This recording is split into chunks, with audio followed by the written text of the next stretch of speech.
وهل يكب الناس على وجوههم في النار إلا حصائد ألسنتهم? Is there anything more than the tongue that will push people or drop people in the hellfire? And there is nothing more than the tongue that will drop people in the hellfire. The tongue. Your tongue can spit venom and it can mean a broken soul. Your tongue can do a lot. We're talking about riba, backbiting. Namima, speaking about people while they're not there, or indulging in such discussions that there might be some haram in there, and you just keep going, right? We're talking about lying, we're talking about false witness. All these are afatul lisan. It can destroy your fast. قال صلى الله عليه وسلم من لم يدع قول الزور والعمل به فلا حاجة لله في أن يدع طعامه وشرابه. He said, a person who does not leave false witness, who gives false witness, lie, this person, Allah doesn't need him to stop eating and drinking. And his fasting is nothing, it's useless. Why? Because on the other hand, he is actually giving a false witness. Or on the other hand, he's slandering people, insulting people, swearing people, backbiting people. What is the benefit of the fast? The fast is supposed to reflect on your akhlaq. Supposed to reflect on you controlling your tongue. This is why the other hadith says, فَإِنْ سَابَّهُ أَحَدٌ أَوْ شَاتَمَهُ فَلْيَقُلْ إِنِّي صَائِمٌ. If anyone during fasting, anyone insulted you, or angered you, or ignored on you, what should you say? You should say to yourself, إِنِّي صَائِمٌ. Remind yourself, I am fasting. Not to the person saying, إِنِّي صَائِمٌ, go out and inform him, we know you're صائم already. But basically to remind yourself, I'm fasting, I'm not going to lose the thawab of my fasting for this issue. I'm not going to lose the thawab, I'm controlling my tongue, in nizar. So the siyam also is to control your tongue. Don't utter a single word that you don't know what is the consequences of it. Is it good? Is it bad? Just think for a while. And Rasulullah sallallahu alayhi wa sallam himself, he used to stop for a little while before he used to speak. If someone mentioned something and I'm going to react to it, listen to this. Someone mentioned something to me and I'm going to react to it, don't react so fast. Don't respond so fast. Give yourself a little bit of seconds. 1 second, 2 seconds to think of what you're going to say. Think before you pass the word. Why? Because you might say a word that you regret later on. You might utter a single word and you regret later on. So think of your words. من كان يؤمن بالله واليوم الآخر فليقل خيرا أو ليصمت. He says, anyone who believes in Allah and Judgment Day, you should speak good or keep quiet. The word that comes out from your mouth, it has consequences. Many consequences. Sometimes this word is not a lie. Sometimes this word is not backbiting. Sometimes this word is not something that you might think it's haram. You might not think it's haram at all. It's not mocking, it's not false witness, it's nothing out of that. So what it could be? It could be that you saw someone suffering. For example, I'm just giving you an example to show you that sometimes there are certain things in your words that can hurt you while you don't even know about them. One of them is that you see someone who's a mubtala. Mubtala yani suffering of certain things. Whether suffering of a dunya situation, about poverty, debt, suffering of a sickness, suffering of anything. And then you look upon him and you say some words, this person here, he can't get out of his debt. This person is like this. This person is a sinner. This person, then Allah Azza wa Jal will test you with the same thing. Because of your word. Couldn't you keep quiet? Couldn't you keep quiet? He said, احذر لسانك أن تقول فتبتلى. Be careful of what comes out of your tongue, because you might say a word and you will be tested by this word. You say that, all right, come, let's put you in the same test. How are you going to succeed now? So you could have controlled that by not speaking a word that you don't know the consequences of that. لا تشمت بأخيك فيرحمه الله ويبتليك. Feeling happy or feeling lowering people down, putting them down by your words, even if you're not speaking to them, but you're speaking to yourself. Then Allah might test you in the same thing, the same situation. One of the Salihin, pious person, he said, one day, I actually thought, he said, I thought about someone and I spoke in my mind, who was a bankrupt, He became a bankrupt. Ibn Sirin, he said, someone became a bankrupt. He got so much of money, and one day he got a bankrupt. So I thought to my mind, oh, this man, he got so much of money, he wasted all his money. How many times do we think like that, or we say words like that? He said, فَأَفْلَسْتُ بَعْدَ 30 عَامًا. After 30 years of that situation, I became a bankrupt too. Allah tested him with the same thing, but after 30 years. احذر لسانك أن تقول فتبتلى. Be careful of what you say. What comes out of your tongue, because you might come out, but then Allah tests you because of that word. Allah might test you because of that word. Brother, keep quiet. If you can't find anything good to say, keep quiet. That's why some of the Salihin say, تعلموا الصمت كما تعلموا الكلام. Learn silence like how you learn how to speak. Nowadays, people learn how to speak. So I want to be a professional speaker, a public speaker. They take courses for that, etc. To learn how to speak. You should learn also how to become silent. We're learning to this today. How to become silent. When to become silent. When to become silent. Understand? Fine. Anas bin Malik radiallahu anhu says, الصمت أول العبادة. Silence is the first stage of ibadah. First stage of silence. Because when you are silent, you start to think. Your mind starts to reflect. Your mind starts to think, contemplate. You're talking so much, you make so much of mistakes. Talking so much, you make so much of mistakes. But if you're silent, you can think, you can listen, you benefit. أول العلم الصمت. The first stage of ilm is to listen. Now you're sitting and listening to me. Is there any one of you talking? No. If you're talking, obviously you're not going to benefit from whatever I'm saying. So أول العلم, the first stage of ilm is to listen, is to keep quiet. Even before listening, keep quiet so you can listen. Keep quiet, and then the second stage is listening. Understand, Yama? Right. Let me give you another example of why something is important. Why silence is important. If you don't find anything good to say, because again of the test. So many tests that happen to the person because of him talking, because of you talking. We mentioned there's a hadith that says رب كلمة يقولها المرء لا يلقي لها بالا فتهوي به في نار جهنم 70 خريف. Maybe someone utter a single word and you don't pay attention to the word, but it might take you to Jahannam for 70 years. Let's see how. Someone he met, I'm just giving you an example, it might not be a true example, but obviously people sometimes they say someone met a stranger, someone from another country, etc., and that person harmed him in a certain way. He caused any damage for him or anything in a certain way. And that person, let's say he was Egyptian, for example, Egyptian. To say, Egyptians, all Egyptians are stupid people and make chaos everywhere.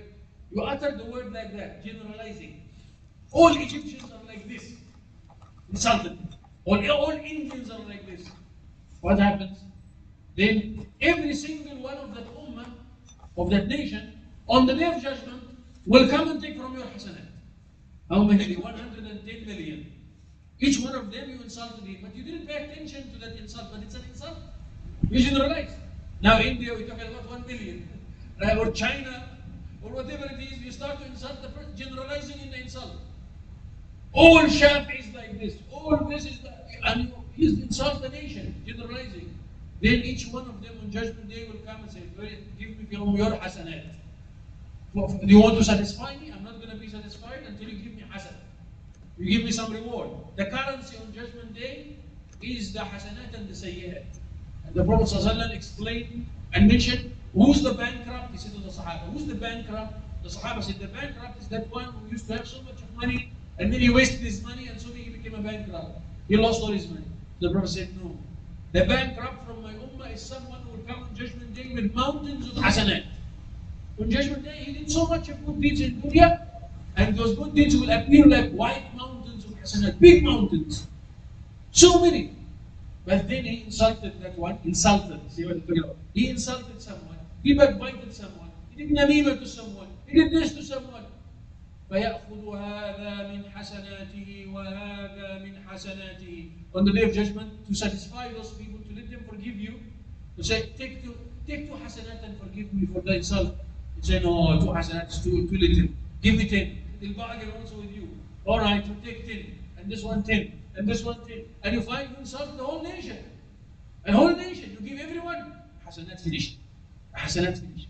فيؤخذ من سيئاتهم. Then you don't have anything to pay people. How are you going to pay them? You carry their sin. Now you take from their sin. You don't have any more hasanat. No. Okay, take my sin. Take some of my sin. And you take from this and from this one. ثم يلقى به في نار جهنم. They will be thrown into the hellfire because of that. So couldn't you keep quiet? Couldn't you keep quiet? Don't generalize. Don't utter a single word that you're not sure of it, because it can destroy. It can destroy. طيب. وقال صلى الله عليه وسلم: من يضمن لي ما بين لحييه وما بين فكيه أضمن له الجنة. If you guarantee for me, what is in between your lips and what is in between your legs, I guarantee paradise for you. The Prophet said, sallallahu alaihi wasallam. Just guarantee this, I guarantee Jannah for you. Right. وقال من صمت نجا. The one who's silent is saved. Saved. The Arabian poet beautifully says it.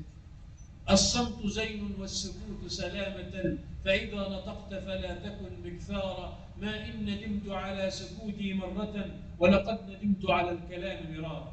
It says, some silence is zayn. Zayn يعني zina. Zina for you. You will look at you and say, wow, this person is such a wise person because you didn't speak. So they evaluate you. They can't evaluate you. They'll put you in a high standard.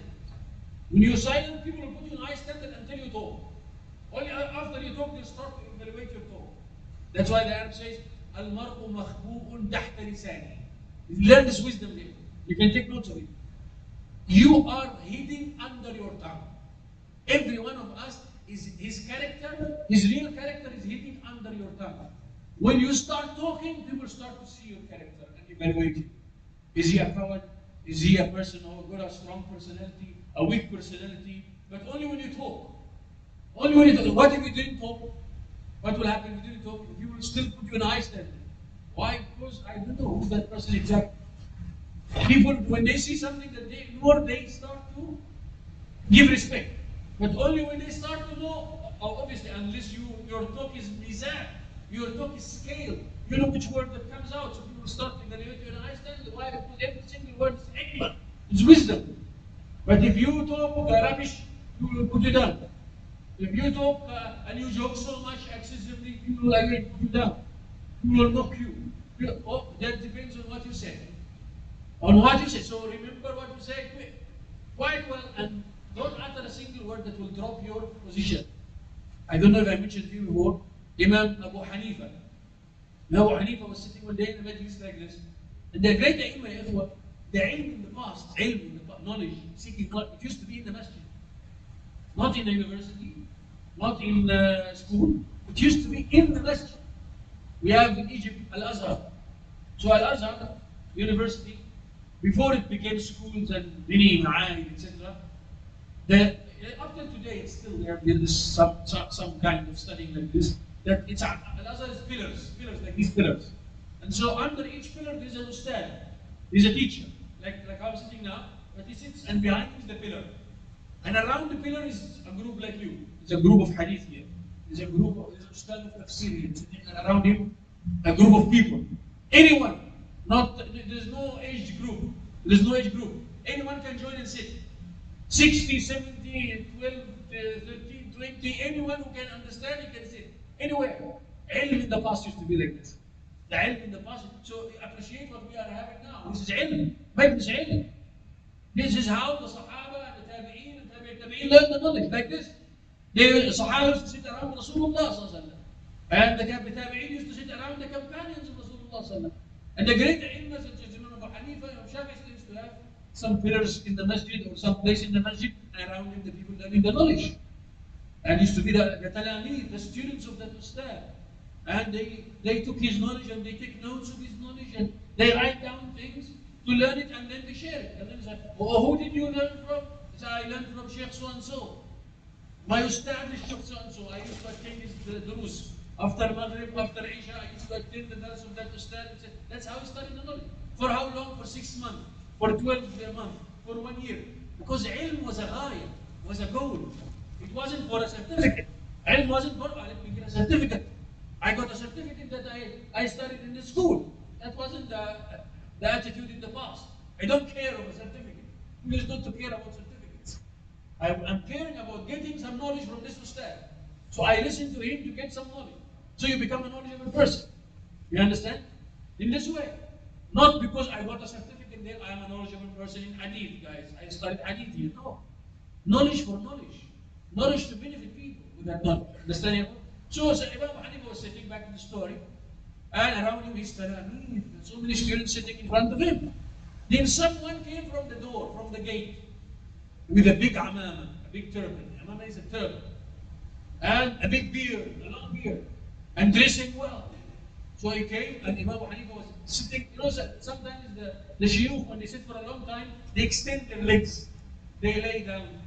They lay down, but they still answering the students and educating them, etc. But out of tiredness, they might sit relaxed a little bit. So he sat relaxed and he extended his legs like that. And then when that man came, he started to fix himself. See, there's a great alim is coming to ask me something. He started to fix himself and sit nicely. And then that man came closer and he sat in front of him. He said, Ya Abu Hanifa, inni sa'iuka. Wa Abu Hanifa, I'm going to ask you some question. I'm going to ask you some question. Sir, ask.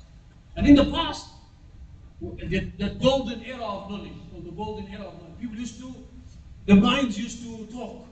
Minds used to challenge each other. So people used to challenge each other, sit and talk and discuss and ask questions and fatwas and hear and in a healthy way. In a healthy way. So someone came and said, and to Imam Abu Hanifa, that great Imam, the ulama spoke about it, said, الناس في الفقه عيال على أبي حنيفة. People in fiqh, they are dependent on Abu Hanifa, like the children of Abu Hanifa. This great Imam is called an Imam al-Akbar, Abu Hanifa. And of course, Imam Shafi and great Imam. But we just mentioned the Masjid is Masjid Hanafi, it's a Hanafi Masjid.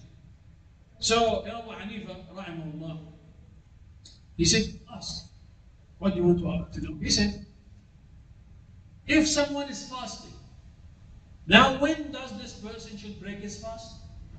Easy question. When should you break your fast? When sunset. Right? So the Imam answered and he thought maybe there's a trick or something in the question. So he said, when sunset? In sunset, we break your fast. So he said, all right, what if the sun didn't set? What if the sun didn't set? So the Imam started to extend his legs back. Now it's time for Abu Hanifa to extend his legs back. He evaluated the mentality of the person in front of him. He already judged the person in front of him. This person is not a alim, he's not a scholar, he's not someone of deep, because this is such a silly question. What if the sun is not going to set? How the sun is not going to set? You understand what I'm saying? So Abu Hanifa said, so what we say, the point here is that when you talk, another issue is that sometimes people will evaluate you differently. If you don't know what you are saying, that word that comes out from you may let the children make fun of you. They say, اتقي شر المزاح فإنه يجرئ عليك الطفل والدنس. Fear mizah. Mizah is excessive fun. Excessive what? Fun. You see sometimes some people, they are elderly people, mature people, but they joke so much. Because they joke so much, people, they don't hold them seriously. They put them down. They mock them. They disregard them. And maybe those people who joke so much, they have such pure and beautiful hearts. Inside, they have so beautiful hearts and kind people, but the people around them, they're not taking them seriously. And they're not respecting them. But they have such beautiful hearts. But because of excessive jokes, it makes the people around disregard them. And the children also, they become bold on them and maybe insult them. But you put yourself in that position. You need to be serious. Not all the time. Limit the mizah, limit the fun time. Don't make your whole life is fun. Your whole life is joking. Your whole life is making fun of people and they making fun of you. You're not serious at all. Then you will start with that. Don't be angry or sad then when people mock you or insult you or become bold with you because you put them in that situation. Don't get so close. Leave a space that people respect you to this space. When you open so much to someone, then that someone will disrespect you one day. And you will be angry and you will be sad. Learn the wisdom here. So تعلموا الصمت. Learn silence. When to speak, when to talk. The Arabian poet says, الصمت زين والسكوت سلامة. Sukut is salam, silence is safety. I've never regretted any time when I was silent, but I regretted many times when I talk. Many times. How many times you regret? You talk and say, yeah, I shouldn't have said that. I was wrong. I think I could have said a better word than this one. When I was talking to this person, I was just reacting incorrectly.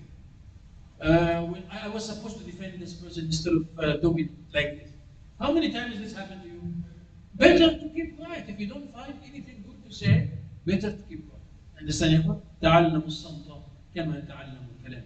The narration says, إذا أصبح ابن آدم, when you receive the morning, الأعضاء, all the organs of the body will talk to the tongue in a language that we don't understand. And they'll say to him, اتق الله فينا فإنك إن اعوججت اعوججنا وإن استقمت استقمنا. Fear Allah concerning us, O tongue. Because if you are upright, all of us will be upright. If you're not upright, all of us will be down. The tongue can lead you this direction, that direction. The tongue that can say the kalima, La ilaha illallah, can also say the kalima of kufr. The tongue that can speak the truth, it can give a false witness. And it can lead all the organs of the body to be held accountable by Allah Azza wa Jalla on Judgment Day. And then that person will start to lie. That same tongue will start to lie in front of who? In front of Allah Azza wa Jalla. I'll say, did you get a messenger? He'll say no. Did you lie? No. Did you walk to haram? Say no. He tried to defend himself even by lying. In front of who? In front of Rabbul Arsh. Then who's going to speak at that time? The organs of the body. The hand will start to speak. No, I did kill. You're saying just now, no, I didn't kill. The hand will say, I killed. The leg will say, I walked to that place and I killed that person and I did haram. I walked to haram. So your tongue, you yourself, will start to talk to the organs. And Allah mentioned this in the Quran. لِمَ شَهِدْتُمْ عَلَيْنَا. You will ask your organs, why did you bear witness against me, my hand? Why did you bear witness against me, my leg? Why did you do that? I'm defending you. The person will say to his organs, I'm actually defending you. How can you speak against me? So the organs will say, أَنْطَقَنَا اللَّهُ الَّذِي أَنْطَقَ كُلَّ شَيْءٍ. The organs will say, Allah who let everything talk, gave us permission to talk. Allah gave us a command to talk. We have to bear witness. Your organs will speak. Your organs will speak. And Allah will bring the place. Where did you do the haram? That place will come and will talk against you. That's why I say, whenever you go to any place, try to make salah. Why? That place where you prostrate down on the ground will bear witness for you that you make sujood here. You go to some place, go in a picnic somewhere, etc. Make adhan, ya akhi. Why? Everything that will hear your adhan will bear witness for you on Judgment Day. Every place you make sujood in will make witness for you on Judgment Day. One day a person, he was walking somewhere and he saw some rocks on the road. So the rocks were actually troubling the people passing by. So he started to push the rocks away. And as he was pushing the rocks away, he was speaking to who? To the rocks. He was saying to the rocks, Ishhadi anni ashhad an la ilaha illallah. Bear witness that I bear witness that there is none worthy of worship except Allah. He pushed it away. He goes the second rock, and the third rock, and the fourth rock, and the fifth rock, and the sixth rock, and the seventh rock. He removed all of them. While saying to each one of them, bear witness that I bear witness that there is none worthy of worship except Allah. It is mentioned that this person saw a vision, ru'ya, that is the day of judgment. And on the day of judgment, the malaika were taking the same person to Jahannam. And as he was taking him to Jahannam, Jahannam has 7 doors, 7 gates. He saw there the seven rocks blocking the entrances, blocking the gates.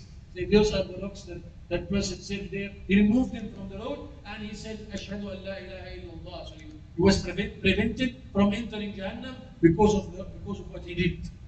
Everything will bear witness for him. That's why from the adhkar of Sayyidina Muhammad sallallahu alaihi wasallam in the morning is to recite, Allahumma inni asbahtu ushhiduka wa ushhidu malaikataka wa hamalatu arshika wa jami'u rusulika wa jami'u khalqika annaka anta Allah la ilaha illa anta wahdaka la sharika lak wa ashhadu anna Muhammadan abduka wa rasuluh. The narration says if you say it 4 times your body becomes haram and jahannam. What are you going to say? The translation. I bear witness. Oh Allah, I received this morning, and you are my witness. And your angels are my witness. And your creations are my witness, that I bear witness that there is none worthy of worship except you, and that Muhammad is your messenger. You say it 4 times. In your language, no problem. What are you going to say? Oh Allah, I received this morning, and you are my witness. Your angels are my witness. Your prophets are my witness. Your creations are my witness, that I bear witness that there is none worthy of worship except you, and that Muhammad is your messenger. Is it difficult to say? In your language? It's easy. Let's learn these things here. Right, back to the subject. الصمت. Silence. كان النبي صلى الله عليه وسلم طويل الصمت. And the narration says, the Messenger صلى الله عليه وسلم was seen most of the time silent. The Prophet صلى الله عليه وسلم. But obviously his samt was ibrah.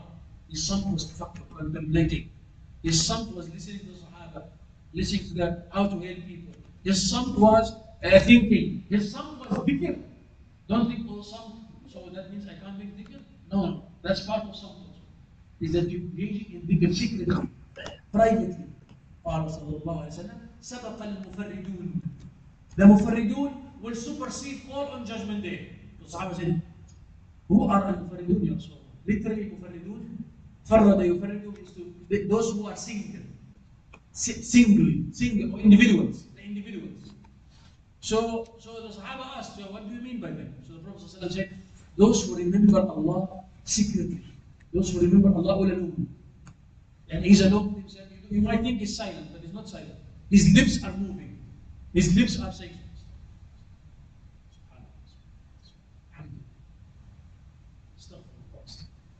When he's alone, his tongue is moving with the dhikr of Allah subhanahu wa ta'ala. He said, those people will supersede all on Judgment Day.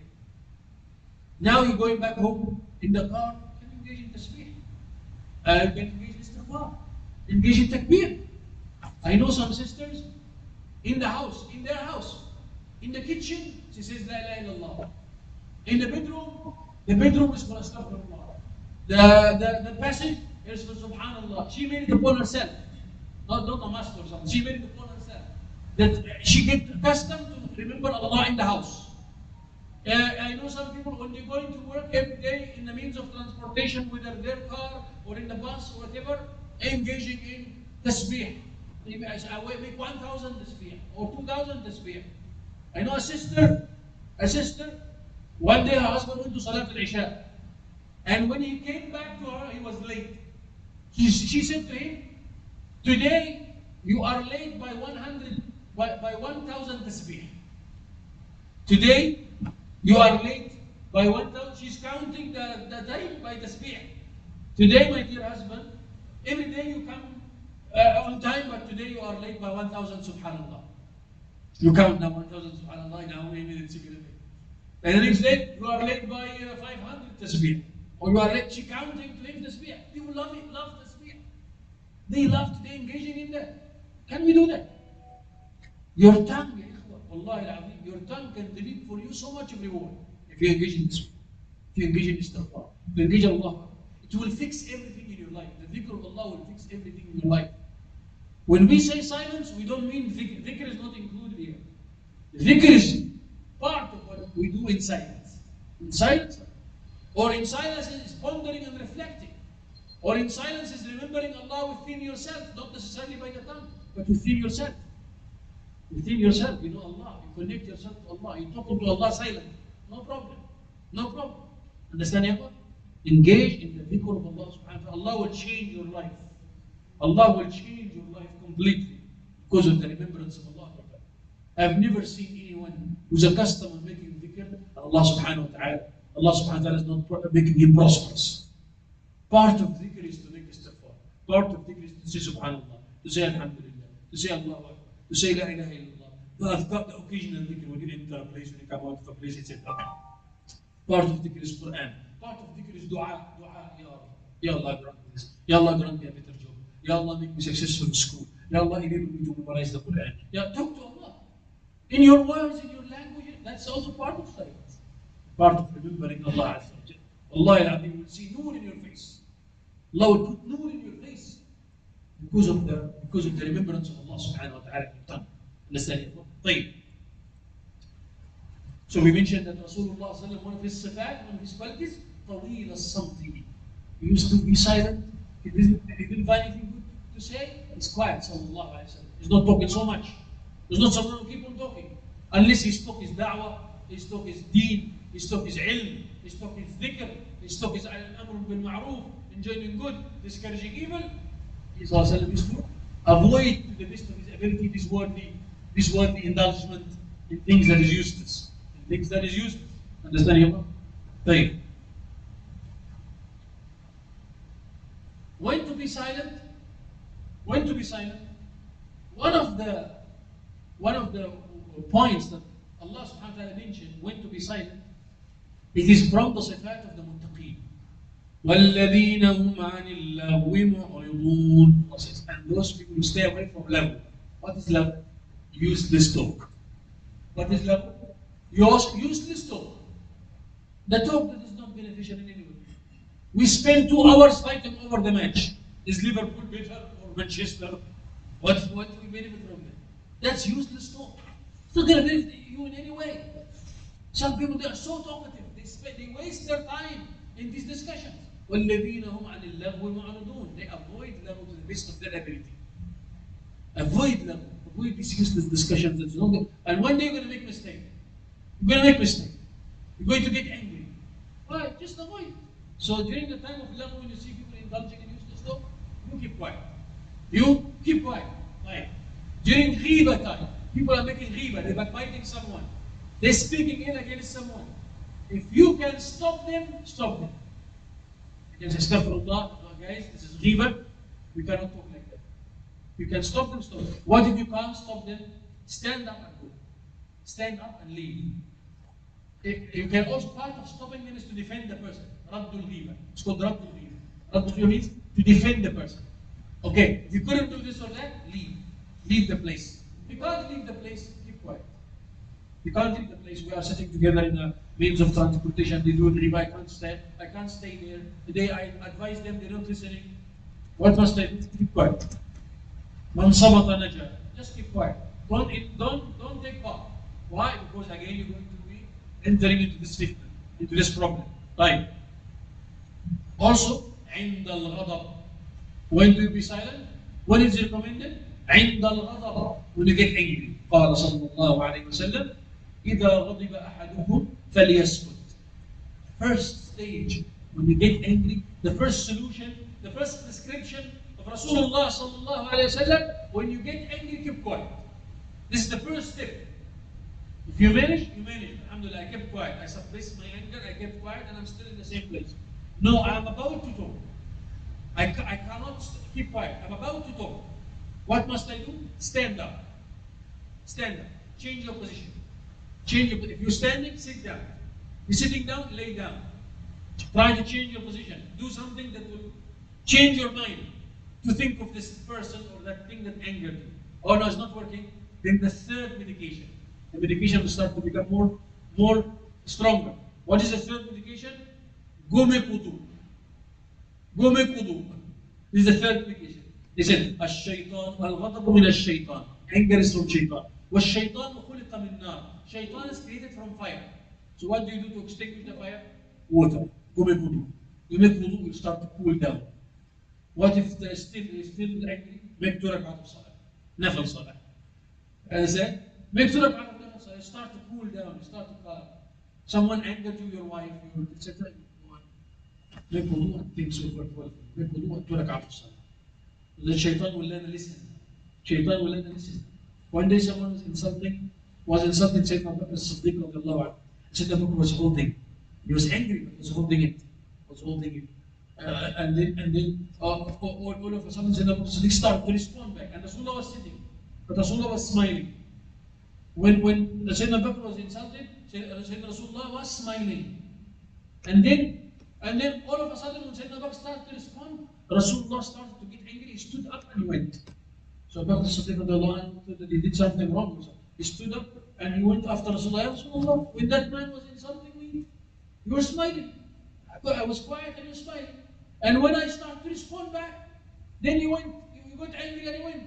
He said, when you were insulted and you kept quiet, there was an angel defending you and making dua for you. So I was smiling for the reward that you're getting. But once you start to respond, your shaitan attended, and I don't sit in a majlis where the two shaitan is there. Sallallahu alayhi wa sallam. You keep quiet, especially with ignorant people. Don't let the ignorant people at the time of anger yastafzuna, to make you to take you out of your respect. Then people will suffer. Who's the one who's a fool amongst them? Is this one or that one?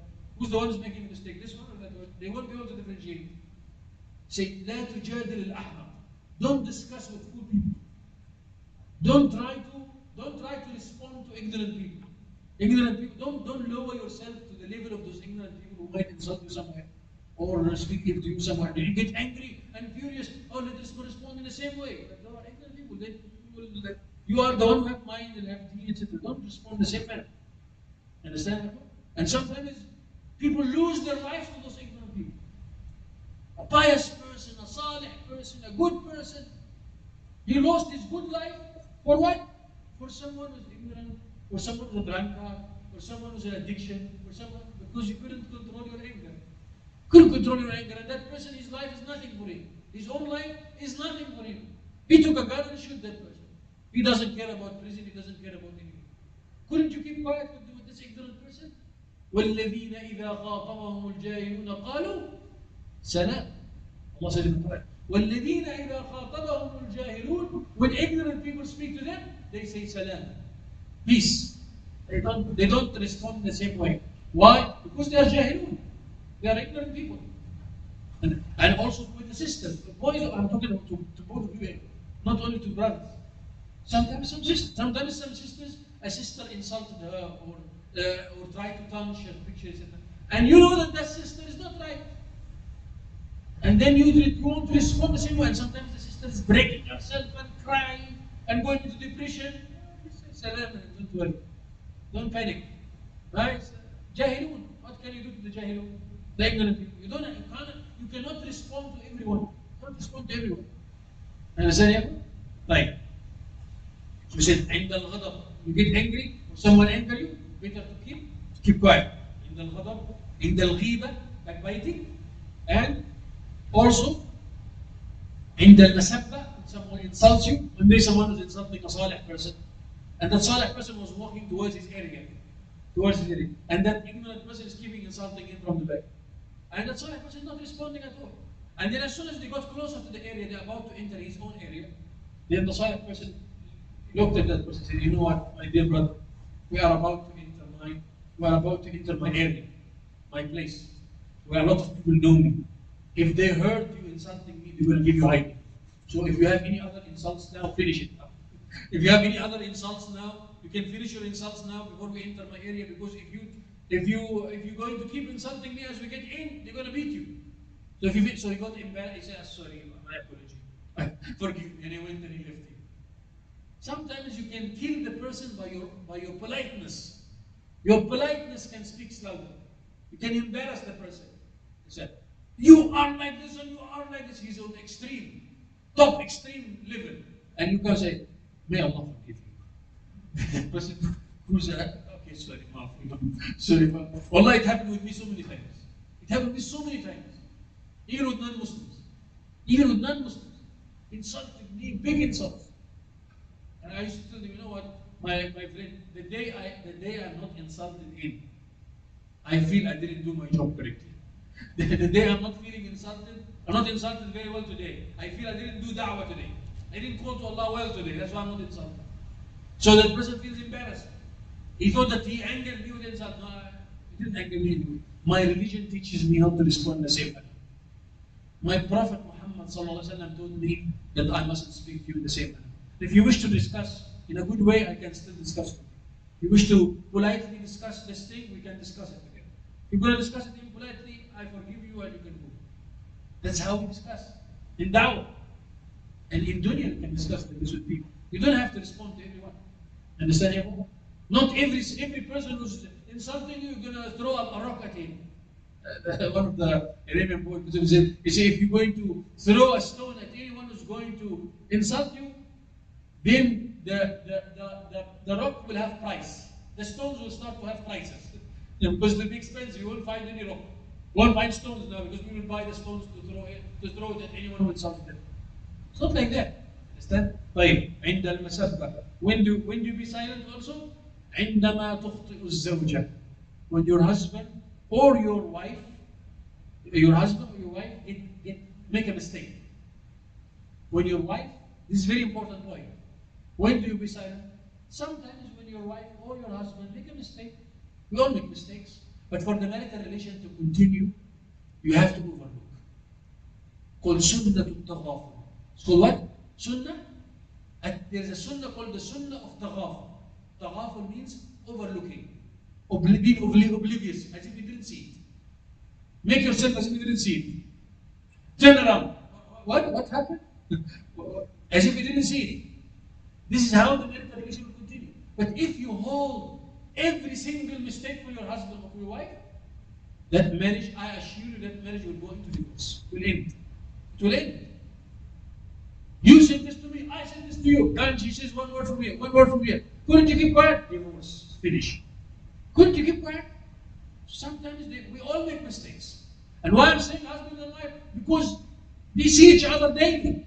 They deal with each other daily. And so if they cannot bear each other and overlook these mistakes, so here and there, marriage will come to an end. Do you know that during Corona time, the number or the rate of divorce increased to the doubles? The rate increased a lot. Why is that? We used to have so many problems during Corona time. Why is that? The husbands are staying at home. Husbands are at home also. Both of them at home. Before Corona or after Corona, they used to be outside. Okay? So most of the day, the husband is outside, the wife is not seeing him.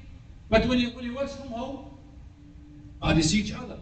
So we start to see our mistakes. Why did you cook the rice like this? No, you should have cooked like that. Yeah, she was cooking it all the life like this. Why do you want to comment about it now? How do you treat the child like this? No, you shouldn't let him wear these clothes. It's not your business. Go. Be busy with your work and leave the wife to handle these things. Overlook it. She was handling it all the time like that. And you still can advise. But what I'm saying is that if you're going to hold every mistake like this, then life will not continue between both of you. Understand? That's why sometimes I advise people who come, many of the marital problems that comes to me, it is because the husband's working from home. The husband, even after Corona, the husbands are working from home. So I tell those people who their husbands are working from home, I advise the husband, tell us, you know what, my brother, it's not going to work like that. You must go work from outside. But Sheikh, I do online work. Yeah, I know. Go to the cafeteria and do your work from outside and come back. Go somewhere, 5 hours, 4 hours, get outside of the house. You must get outside. Your wife is system programmed like that. Every wife, women are like that. She wants to see her husband coming out of the house every day. You go do something outside and come back. But face to face every day, you're looking at her, she's looking at you, and you're observing and she's observing. You're going to make mistakes and you're going to start commenting on each other, and again, divorce will happen. Don't fall into this mistake of working from home and to be 24 hours at home in front of your wife. Get outside for a while and come back so she'll miss you. At least she will miss you. But face to face, that is not right. Understand? Take it from me. Right. Now, the next one, we're still there, but let me give you an example. This is from the life of Rasulullah. From the life of Rasulullah. Say Sallallahu Alaihi Wasallam. How many minutes do we have so far? 5 minutes. Like, almost done. Right. Sayyidina Rasulullah, Sayyida Aisha radiallahu anha, one day another wife of Rasulullah, she sent some pot of food to Rasulullah sallallahu alaihi wasallam during the night of Aisha radiallahu anha. During the night of Aisha. Each one had a night. Each wife had a night. Rasulullah used to make justice between them. So during the night of Aisha, obviously she has to cook. But someone else cooked. And she brought the food to Rasulullah sallallahu alaihi wasallam. She sent the servant with the food.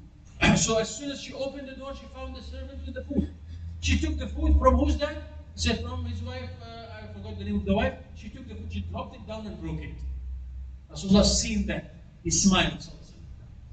He overlooked it. He smiled. He said, غضبت أمكم. The mother of the believer got angry. And he ordered for another pot to come. He solved the problem in this way. الصمت زين والسكوت سلام. It's important to overlook these mistakes, especially between husbands and wives, especially between colleagues. Colleagues working together at work. You work together. You'll find mistakes here, find mistakes here. If you can overlook it, overlook it. You're not going to hold on to every problem. Why did you do this? Why? I've seen many colleagues. These are realistic examples here. Wallahi, I'll give realistic examples. I've seen many colleagues, when they saw the mistakes of others, and they started commenting about it. They could have overlooked it. But they kept on commenting and criticizing and criticizing and criticizing. So those other colleagues who are criticized, they start to speak to the boss. This guy, he's not right. He's like this, he's like that, he's like... So they fired him. They fired him.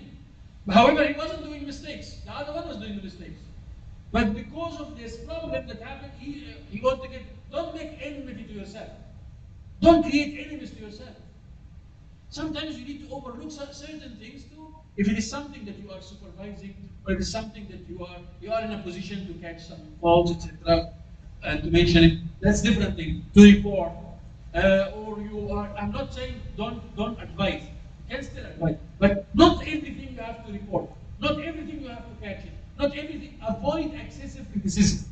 Avoid excessive criticism, because again, this will lead to problems to yourself and to others.